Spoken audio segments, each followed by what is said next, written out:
وبارك عليه صلى الله على محمد صلى الله عليه وسلم صلى الله على محمد صلى الله عليه وسلم صلى الله على محمد صلى الله عليه وسلم صلى الله على محمد صلى الله عليه وسلم أنت شمس أنت بدر أنت نور فوق نور أنت شمس أنت بدر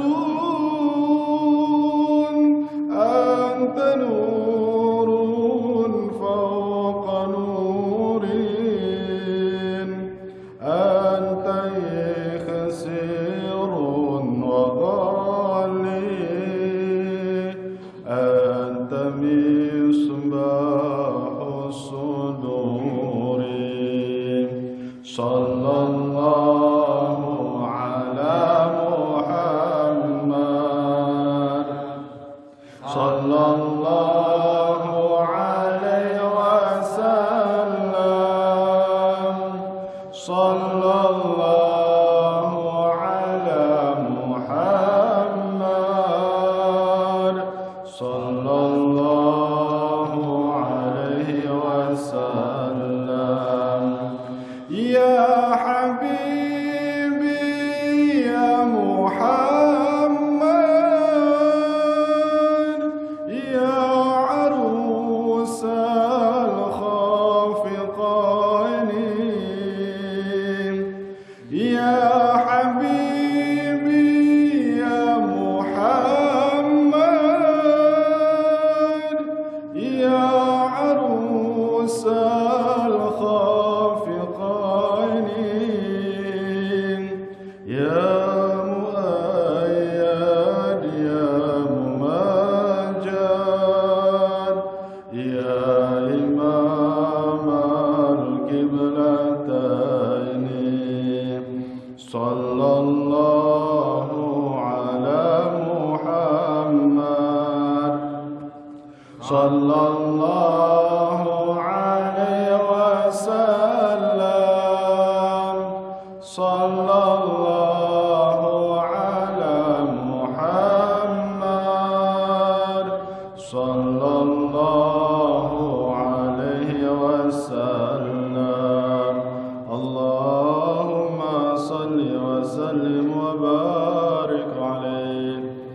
Assalamualaikum warahmatullahi wabarakatuh. Innal hamdalillah salatan wa salaman li Rasulillah Muhammad bin Abdullah wa ala alihi wa sahbihi wa mawalah wa man tabi'ahu bi ihsanin ila yaumil qiyamah amma ba'du. Allahumma fasalli ala sayyidina Muhammadin wa ala alihi wa sahbihi wa sallim.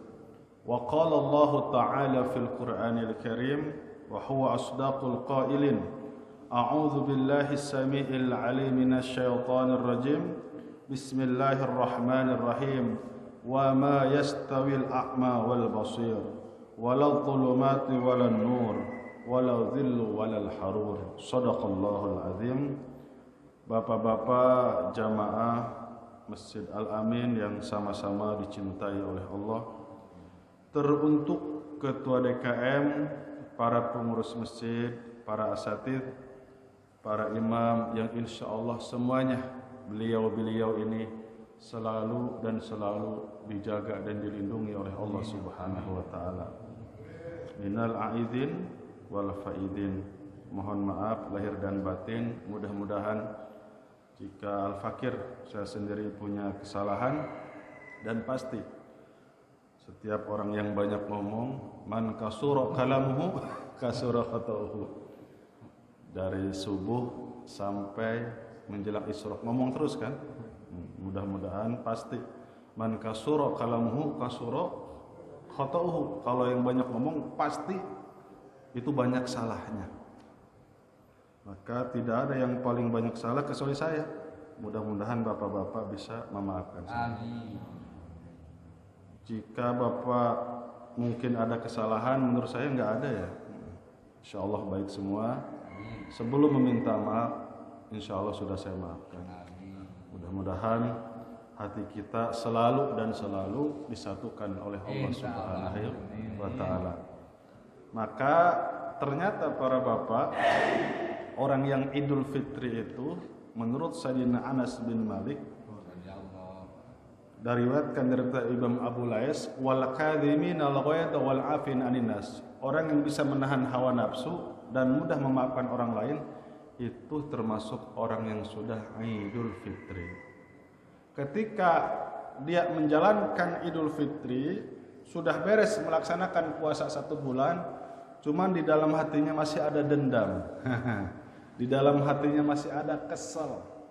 Di dalam hatinya belum siap untuk memaafkan yang pernah berbuat zalim, itu belum Id, kata Sayyidina As-Sadum. Itu orang itu belum lebaran. Ternyata orang yang lebaran itu salah satunya adalah wal kadhiminal ghaidha, bisa menahan hawa nafsu ketika sudah memuncak emosi, wal afina anin nas, ketika ada orang yang meminta maaf dia mudah untuk memaafkan. Mudah-mudahan kita termasuk orang-orang tersebut. Amin ya Allah ya rabbal alamin. Temanya adalah apa? Al-buka wal khauf, masalah tentang menangis dan rasa takut kepada Allah Subhanahu wa taala. Diriwayatkan daripada Imam Abu Hurairah, rawahu Ibnu Majah. Ibnu Majah itu para hadirin termasuk kutubus sittah. Satu jilidnya ya ada seginilah. Berapa jilid? Semuanya 15 jilid. Ingat waktu kelas 5 SD diajak-ajak, ini kitab apa gede? Ini kitab Ibnu Majah. Nah, ternyata Ibnu Majah itu daripada rantaian murid-murid daripada Al-Imam Bukhari. Qala Rasulullah sallallahu alaihi wasallam, baginda Rasul sampaikan, amara rabbi bitis'in. Allah telah perintahkan aku dengan 9 perintah. Khusus ini untuk baginda Rasul, pada akhirnya diperintahkan kepada umatnya, yaitu kita. Yang pertama, khasyatillahi fi sirri wal alaniyah. 1. Takutlah kepada Allah ketika dalam keadaan sepi ataupun ketika dalam keadaan ramai. Nah, makasih. Enggak ada yang lihat kan gitu. Mau maksiat di bawah lapisan bumi yang ke-7, mau maksiat, bikin bunker pengen maksiat. Sehingga ada itu naik klub ya di bawah tanah. Wah, turun berapa puluh meter, enggak ada yang lihat, enggak ada kamera. Tapi ternyata jika di dalam hatinya ada rasa takut kepada Allah, ada yang maha melihat, adalah Allah Subhanahu wa ta'ala. Bisik-bisik. Pokoknya rahasia kita berdua aja ya. Jangan ada yang sampai yang tahu. Padahal ada yang lebih tahu. Allah Subhanahu wa ta'ala. Kamu jangan bilang siapa-siapa ya. Satu lagi, kamu jangan bilang siapa-siapa. Terus sama aja 100 orang. Tapi intinya, ketika kita ingin maksiat, coba bisagah ketika kita maksiat jangan sampai dilihat oleh Allah Subhanahu wa taala. Itu tidak mungkin, segala sesuatu pasti Allah Maha melihat. Terus apalagi wal alaniyah, takutlah kepada Allah dalam keadaan ramai. Ada orang yang menangis, yang merengek-rengek sewaktu sendirian, nangis, ya Allah saya banyak dosa. Waktu sepi itu juga luar biasa. Ada ketika orang di tempat ramai dia nangis, ya Allah saya banyak dosa, merengek-rengek. Itu juga baik. Sampai ada yang mengatakan seperti ini, kamu merengek-rengek di hadapan TV, itu riya. Belum tentu. Mau di-shot oleh televisi, mau di-shot dengan media apapun, ketika hatinya sudah makrifat kepada Allah, ketika hatinya sudah usul kepada Allah, insya Allah itu orang termasuk min khosyatillah, orang-orang yang termasuk takut kepada Allah. Almarhum al-maghfurlah Ustaz Arifin Ilham banyak. Ustaz kalau bisa menangis-nangisnya jangan di depan televisi dong. Oh ada aja.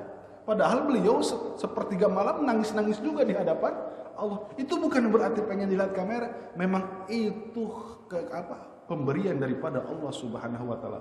Nangis lagi sholat, nangis lagi baca Quran, nangis. Itu bukan rekayasa. Itu hadiah daripada Allah Subhanahu wa taala. Berarti Allah tanamkan rasa kasih sayang di dalam hati kita. Allah memang sedang jatuh cinta kepada hambanya ketika hambanya itu mendadak menangis. Mudah-mudahan kita semua pernah merasakan menangis dari mulai tanggal 1 Ramadan sampai kemarin. Amin ya Allah ya Rabbal alamin. Yang selanjutnya, wa kalimatil adli fil ghadabi war ridha. Baginda Rasul itu selalu mengucapkan kalimat yang bijaksana baik dalam keadaan marah. Baik dalam keadaan marah, warido ataupun dalam keadaan senang. Apakah baginda Rasul pernah dihadapkan dengan sesuatu yang membuat emosi baginda Rasul itu marah? Sering ada sahabat, ya Rasulullah, astadzinu fi zina, izinkan aku untuk berbuat zina. Kira-kira itu memancing emosi gak?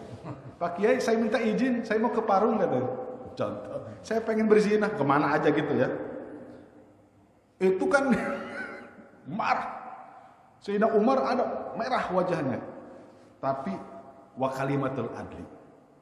Ketika ada orang yang ngomongnya memancing emosi, baik, sebentar. Oh silahkan, tapi sebentar. Diizinkan, gak apa-apa. Tapi sebentar. Saya ingin bertanya, bagaimana jika istrimu dijinahi oleh orang? Marah gak? Marah ya Rasulullah. Ketika ibumu dijinahi orang, aku penggal lehernya. Ketika kakakmu atau adikmu dijinahi orang, bagaimana perasaanmu? Aku akan bunuh. Begitupun orang lain. Ketika engkau menjinahi, mereka pun punya saudara, mereka akan marah. Maka kata pemuda tersebut, tidak ada kelakuan yang paling aku benci kecuali perbuatan zina. Yang kedua, baginda Rasul pernah dimarah-marahin oleh Sayyidina Umar bin Khattab. Ketika perjanjian Hudaybiyah, 10.000 para sahabat sudah sampai ke tanah Taif, ke Hudaybiyah. Ternyata ada utusan.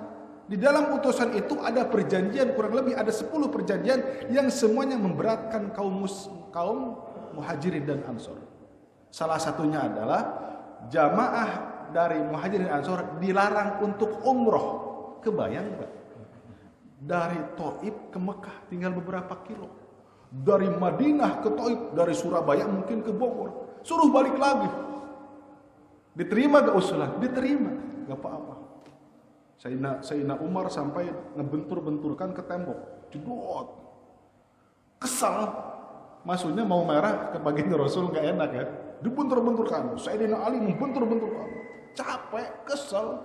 Maksudnya kita sudah di atas angin, udah masuk aja. Tapi memang ada satu yang diizinkan untuk umroh itu siapa? Adalah Sayyidina Utsman bin Affan. Sampai begini ke Abu Bakar. Abu Bakar, aku ingin bertanya kepadamu, Muhammadin Rasulullah amla? Apakah Muhammad itu utusan Allah atau bukan? Kata Abu Bakar, ya Khattab, Muhammad adalah utusan Allah. Saya ingin bertanya lagi, Muhammad itu utusan Allah atau bukan? Kamu tanya aja sama orang ini. Itu didatangi baginda Rasulullah SAW. Ya Rasulullah, anta Rasulullah amla? Engkau adalah utusan Allah atau bukan? Diam aja. Sampai 3 kali. Ya Rasulullah, anta Rasulullah amla? Engkau ini utusan Allah atau bukan? Sampai 3 kali. Itu kan mancing emosi. Baginda Rasul juga sama, capek. Apa kata baginda Rasul?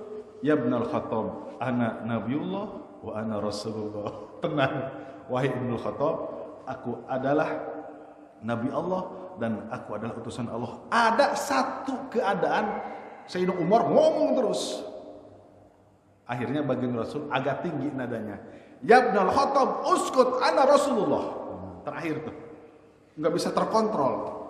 Wahai Khattab, diam, jangan banyak ngomong. Aku adalah utusan Allah, keputusan dari aku. Sudah dari situ ya. Digertak dia. Subhanallah. Tapi kebiasaannya jika ada yang marah, ada yang apa, waktu tertidur di bawah pohon kurma, pas bangun, sekarang siapa yang bisa menolongmu? Allah. Jatuh pedangnya. Balik. Sekarang siapa yang bisa menolongmu? Tidak ada lagi kecuali engkau ya Rasulullah. Subhanallah. Itulah baginda Rasulullah sallallahu alaihi wasallam, berbicara bijaksana, berbicara tenang, berbicara sopan, itu leader baik dalam keadaan emosi dan keadaan senang. Jangan sampai seorang ustadz, seorang kiai ngamuk-ngamuk depan jemaah, ternyata dimarahin sama istrinya.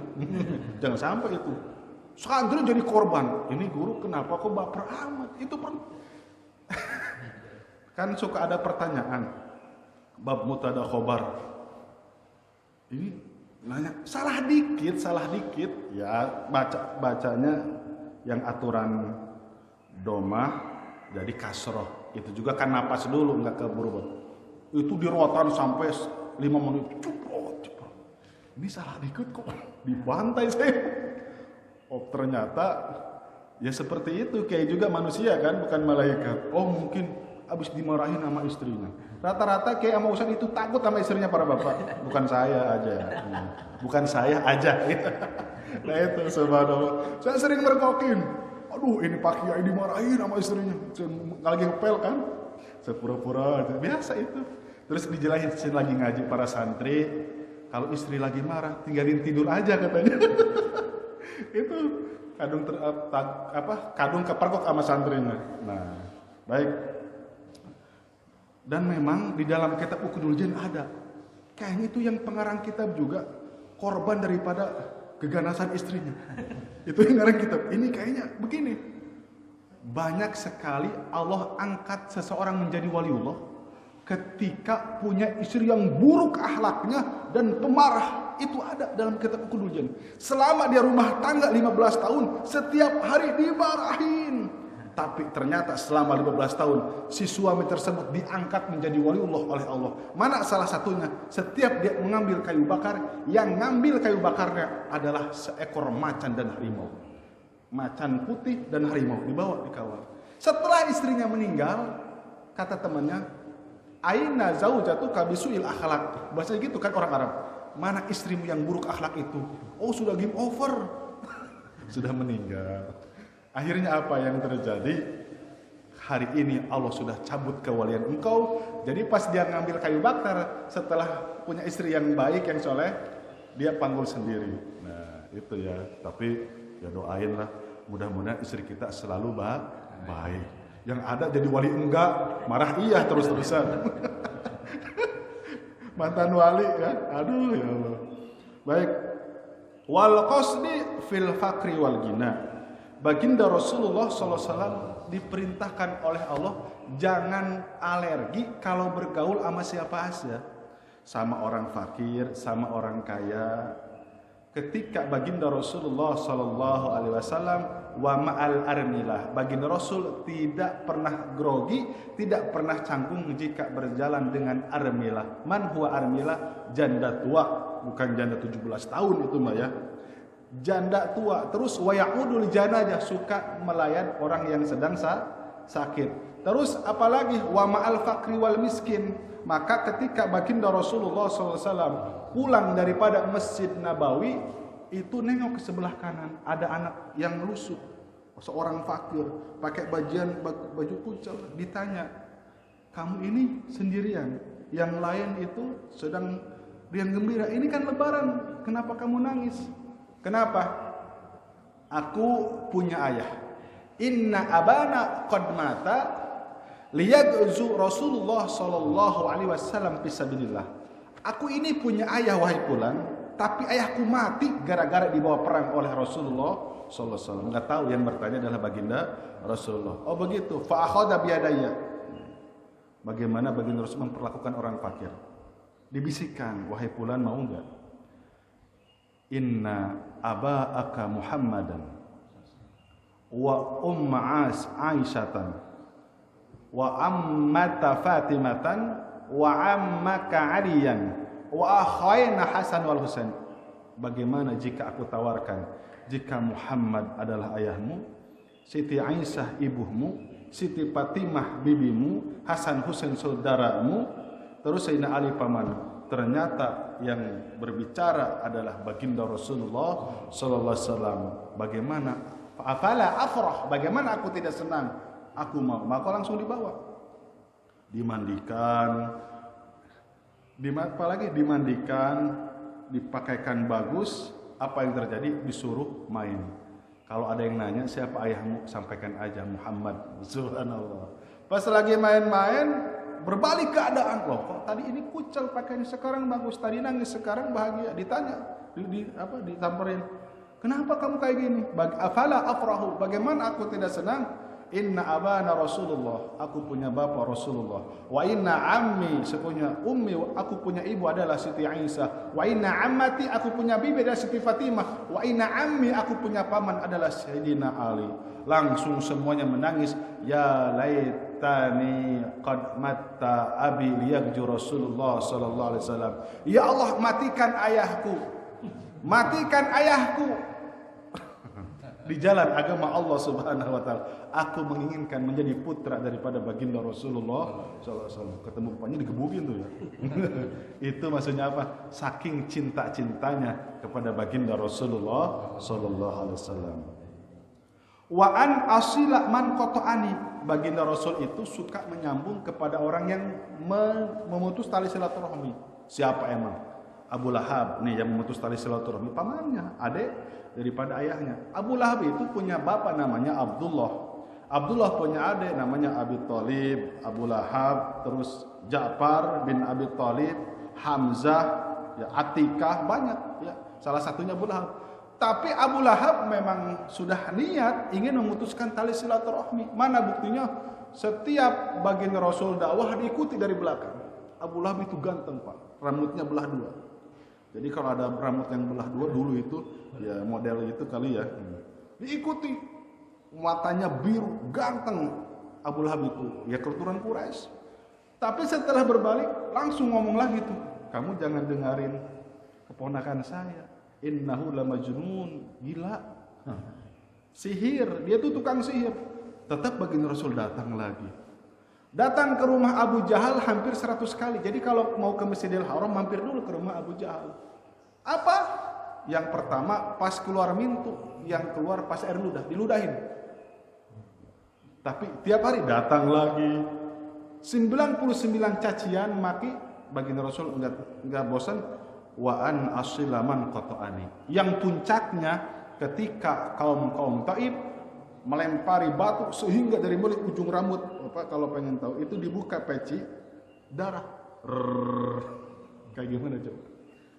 Tidak setiap pori-pori itu udah terkena batu. Dibuka sendal darah. Parah 13 kilo gimana enggak? Berdarah-darah. Tapi apa yang terjadi? Aku berharap daripada tulang sulbinya menghasilkan anak turunan yang beriman. Diludahi sama orang Yahudi selama seminggu. Wa an asila, yang pertama membawakan anggur dan korma adalah baginda Rasulullah sallallahu alaihi wasallam. Ini berat juga bagi para ustadz ya. Ketika di luar dihargain, di kampung sendiri udah enggak anak dihargain. Itu biasa hampir semuanya. Salaman kita. Harusnya kan kita yang gini ya. Kita yang salaman. Udah enggak sholat, pulang mancing, ya. Enggak pakai baju, ngerokok. Kita yang duluan. Pak, oh iya kata. Dia yang gini. Masya Allah. Dia ustadznya kayak ini. Tapi itu ujian. Bagaimana kita harus punya sifat hilim yang bijaksana. Gak apa-apa. Salaman. Itu biasa, Pak. Kita dicuekin. Ada 10 orang. Kita udah senyum. Dia mau ngobrol aja. Ngerokok, ngopi. Kita salam, Pak. Lebaran. Ya dia begini aja. Harus sabar. Wa an asilaman qata'ani. Malam takbir, nyetel takbiran, dia nyetel dangdut, harus sabar. Allah, itu si salonnya ke rumah saya banget. Sabar. Wa an asila man qata'ani. Bawa kopi liong, ayo sambil ngopi. Padahal mah hati udah ya Allah, ya. Wa an asila man qata'ani. Itu kalau warasatul anbiya ya seperti pasti ujiannya enggak jauh-jauh beda apa yang lakukan oleh baginda, dialami oleh baginda Rasulullah SAW. Kiai Haji Helmi yang di Ummul Qura itu pernah waktu 4 tahun mendirikan pondok, satu kampung udah ngepung rumahnya. Mati saya di sini katanya. Yaitu kalau sudah ujiannya, bawa celurit semuanya satu kampung, bawa golok, mau dihabisi pakai Helmi. Akhirnya itu dari Isya sampai jam 12 masih kumpul, keluar ditebas aja leher pakai Helmi. Akhirnya dia tidur doa. Dalam doa bermimpi bertemu baginda Rasulullah SAW, dikasih wiridan salawat al-fatih, Allahumma sholli ala sayyidina Muhammadin al-fatihi lima ughliqa wal khatimi lima sabaq an-nasirul haq al-hadi ila siratikal mustaqim. Baca itu, tapi persiapan bawa celurit, kan dia orang Madura ya, persiapan syariat aja, kalau mati puas sudah nebas orang kata dia. Pas keluar nengok, ada apa Pak? Dilihatin aja, langsung pada udah saya pamit semuanya bubar. Subhanallah, kalau saya jangan kayak gitu Pak, nggak kuat kali ya. Mudah-mudahan guru-guru Al-Amin selalu dijaga dan dilindungi oleh Allah Subhanahu wa Ta'ala. Itu biasa nanti ada teror, ada apa. Baik. Wa'u'tiya man haramani. Apa? Baginda Rasul itu selalu memberi kepada orang yang pelit. Wa'u'tiya man haramani, baginda Rasul itu selalu baik kepada orang yang menghalang-halangi jalan dakwah daripada baginda Rasulullah sallallahu alaihi wasallam. Baginda Rasul itu pernah lagi sholat, Assalamualaikum warahmatullahi, Assalamualaikum warahmatullahi, enggak wiridan, langsung ke dalam kamar. Ternyata nyisa satu kurma ya. Nyisa satu kurma yang belum disedekahkan. Wa'lamu annama ghanimtum min syai'in fa anna lillahi khumsuhu wa lirrasul.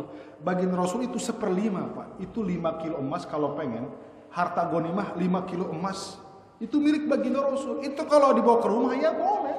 5 kilo emas habis perang itu. Tapi karihil mursalah sebelum nyampe ke rumah itu sudah habis dibagikan kepada fakir miskin. Apalagi wa'afu amman zalamani. Aku diperintahkan oleh Allah untuk memaafkan kepada orang-orang yang telah menzalimi aku.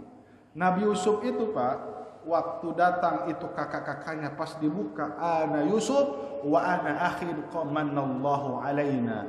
Aku adalah Yusuf dan ini adikku Bunyamin. Allah Subhanahu wa taala sudah memberikan anugerah kepadaku, la tasriba alaikumul yaum. Hari ini tidak ada dendam di antara kita. Kata si Yahuda, kata Rubil, wahai Yusuf, ini tidak sebanding. Hukum aku katanya. Penjarakan kami semua. Kami telah berbuat dolim kepadamu. Aku malu jika engkau hanya memaafkan seperti itu saja. Jadi pengen kakak-kakaknya dihukum aja. Pengen dipenjara atau dicambuk atau dijemur. Karena memang parah kan, dipukulin, dibuka bajunya, dipukul itu sampai pingsan Pak, sampai pingsan. Dimasukkan ke dalam sumur, itu kepalanya di bawah, kakinya di atas. Bukan, jadi diikat, itu kepalanya dalam tafsir Sawi, kepalanya di bawah, kakinya di atas. Dipotong, cus. Emang mau dibunuh. Tapi apa yang terjadi? Kira-kira melayang-layang, langsung Allah Subhanahu wa taala perintahkan untuk kepada malaikat Jibril untuk membawa kit'atun min kit'atin turabi dunya, untuk mengambil potongan daripada tanah surga. Blek. Jadi jatuhnya ke tanah surga selama 3 hari 3 malam. Diteriakin, mungkin masih hidup Yusuf. Suara dari permukaan sumur nyampe ke telinga Nabi Yusuf. Nabi Yusuf menyahut, iya wahai kakak. Cuman suara dari Nabi Yusuf nggak nyampe ke permukaan. Kenapa? Jika suara nyampe ke permukaan, itu batu sudah disiapkan. Oh, kalau berarti masih hidup, kita bunuh saja. Jahatnya itu kakak-kakak Nabi Yusuf. Tapi apa yang terjadi setelah Allah berikan anugerah kan? La tasriba alaikumul yaum. Tidak ada dendam di antara kita. Kita kira-kira kita bisa gak kayak gitu? Berat ya. Saya minta maaf bentar, dihitung dulu nih kayak gimana dolimnya. Waduh, dihitung dulu, saya ingat-ingat bukannya ente parah deh. Parah, setengah dulu saya maafin, yang itu nggak dulu dimaafin, jangan. Baginda Rasulullah SAW, wa'afu amman zalamani. Khalid bin Walid, gara-gara Khalid bin Walid 2 gigi baginda Rasul lepas waktu perang Uhud. Kan itu komando langsung, bunuh Muhammad. 70 orang musyrik langsung menumbang, ada yang memanah. Ditingker Pak, baginda Rasul sendirian. Cuma di situ ada tameng Mus'ab bin Umair, banyak ada beberapa puluh sahabat yang menjaga jadi tameng. Jadi yang ditusuk, yang ditumbak sampai ada 100 tusukan tumbak. Tapi kena juga yang terkena baju topi bajanya ditebas, ininya masuk ke sini. Ketika Khalid bin Walid masuk Islam, wa'afu amman zalamani, walaupun pernah melepaskan 2 gigi Rasulullah, apa Khalid bin Walid termasuk al-mubasysyaru bil jannah, calon penduduk surga. Wahsy waktu perang Uhud itu parah, itu paling parah itu perang Uhud. Wahsy waktu perang Uhud ditombak siapa Hamzah, tembus sampai ke sini, datang hindung dibelek, diambil itu jantung, dimakan keluar lagi. Tapi pas masuk Islam, Wahsy fil jannah, Hindun fil jannah, kedua-duanya masuk surga. Ketika waktu pembasmian orang-orang yang ngaku nabi, siapa yang membunuh Musailamaah al-Kadzdzab? Yaitu Wahsy. Ketika waktu masih kafir, dia bunuh Hamzah. Setelah masuk Islam, dia tebus dosanya. Sama persis Pak, dari belakang ditombak itu Musailamaah al-Kadzdzab mati di tangan Wahsy. Abu Sufyan diterima tobatnya, padahal sudah banyak bunuh ribuan orang Islam. Wa'afu amman zalamani. Justru baginda Rasul itu pengennya Abi Thalib Pak, yang baik, kan gitu rahasia Allah ya, yang bager, yang baik, yang dedeh, pengennya itu. Tapi kok yang masuk Islam yang ngeselin terus dulunya, kan gitu. Kira-kira kebayang nggak? Ngeselin seumur hidup, masuk Islam, oh baik, ya terima aja tetap. Abu Sufyan itu banyak yang protes sahabat, ya Rasulullah ngapain dia diterima Islamnya? Sebab sudah terkandung banyak umat Islam yang dizalimi. Baik. Terus apalagi wa an yakuna samti fiqran wa nutqi dzikran wa nadhuri ibratan. Baginda Rasul itu kalau diamnya berpikir, jadi kalau ada yang lagi diam bukan berarti galau, mungkin dia berpikir tentang ciptaan Allah, kayak gitu. Terus apalagi wa nutqi dzikran, kalau bicaranya mengingatkan. Wa nadhuri ibratan, ya Allah ini kok indah amat ya puncak. Ya Allah ini kok indah amat air terjun. Ya Allah kok ini indah amat lautan. Sungguh indah kekuasaan Allah Subhanahu wa ta'ala. Kita bacakan hadis yang terakhir. Ma min abdin mu'minin yakhruju min ainihi dumu'un. Tidaklah seorang hamba yang beriman dia meneteskan air mata. Wa in kana misla ra'si dubab, walaupun itu tetesan air mata besar kepala dubab itu apa? Lalat kecil gak Pak? Ini dipotong kepalanya doang. Sebesar kepala lalat, min khosyatillah, dia karena takut kepada Allah. Summa yusibu syai'an min hurrin wajhi, ketika wajahnya memang sedang kepanasan, illa haramallahu ala nar, maka yakin jasadnya Allah akan haramkan dibakar daripada api neraka. Bapak-bapak ini jangan sangka, Bapak kan pasti pernah nangis sekali, 2 kali, 3 kali. Itu air mata hilang kemana? Coba kan? Oh hilang terserap, itu secara medis. Itu air mata hilangnya dikumpulkan oleh malaikat Jibril di sebuah wadah Pak. Tetesan air mata hari ini nih hilang di bawah. Nanti dipersiapkan ketika kita digusur-gusur ke neraka, itu nanti air mata kita untuk memadamkan kobaran api neraka yang sudah siap menggusur kita. Ada 11 bulan maksiat, tapi selama sebulan dia nangis-nangis tobat. Itu ada. Contoh dia pekerjaannya tukang nyari-nyari wanita nggak bener, tapi aneh, setiap bulan Ramadan dia stop. Di Bandung itu adanya perumahan pelacur Saritem ya, dari berita. Itu Ramadan stop. Atau biasa manggil ustaz dari luar. Kebayang nggak? 11 bulan lah itu jualan sorabi. Tapi selama 1 bulan dari tanggal 1, tadarus ada yang hatam 4 kali. Kalah sama PSK. Ada yang hatam 5 kali. Ada yang kultum, nangis-nangis. Sawal operasi lagi. Subhanallah. Nah gitu ya. Indonesia unik banget Indonesia ya. Kata malaikat, aduh sayang banget katanya ini nyatetnya. Baik, yang terakhir, ya Aisyah, kata baginda Rasul, wahai Siti Aisyah, iyyaki wa muhaqqirati dzunub. Kamu harus waspada, jangan sekali-kali menganggap enteng terhadap dosa kecil. Nah, gitu. Fa innalaha minallahi taliyan. Jika kau menganggap enteng terhadap dosa kecil, di hadapan Allah itu dosa menjadi besar. Hati-hati. ada perempuan cantik. Ini bagus nih kalau langsung dibawa ke KUA. Itu dosa kecil kan, bukan muhrim. Tapi kalau dianggap enteng, itu bisa jadi dosa besar di hadapan Allah. Namun kebalikannya, jika kita ketika telah melakukan dosa besar, terus tobat setobat-tobatnya, diri kita merasa paling kotor. Ya Allah, saya memang tidak pantas masuk surga. Saya ini sampah, saya ini tidak ada harganya. Tapi kumohon ya Allah dengan rahmat-Mu, itu dosa besar bisa menjadi kecil di hadapan Allah Subhanahu wa taala ketika di dalam hatinya ada rasa sifat kerendahan hati, rasa sifat yaitu ta'aruf, bahwa diri ini, pengakuan bahwa diri kita ini yang paling kotor, walaupun dia pernah merasakan dosa besar. Sebab ada Pak preman itu tatonya kayak Mike Tyson tuh, dari muka tato. Kemarin itu main ke Cilendek jauh. Itu yang sudah pulang 4 bulan tato di sini. Tapi ya Allah ya Karim, ada yang bayan nangis. Lembutan dia hati nangis. Masya Allah. Itu ada kejadian. Jadi pas dimandikan, baru 3 hari ya itikaf ikut jamaah tabligh itu.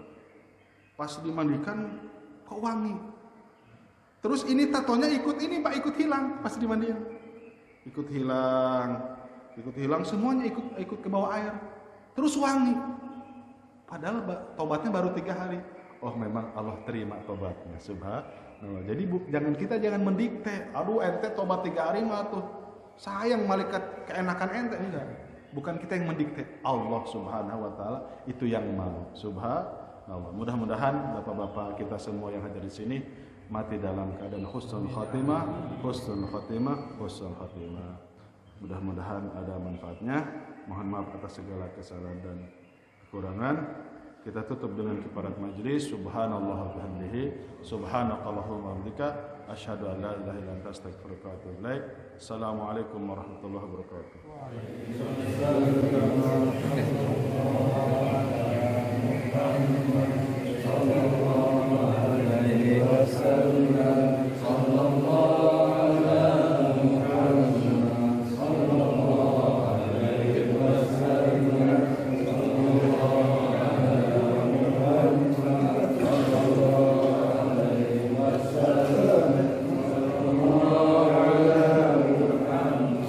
Sallallahu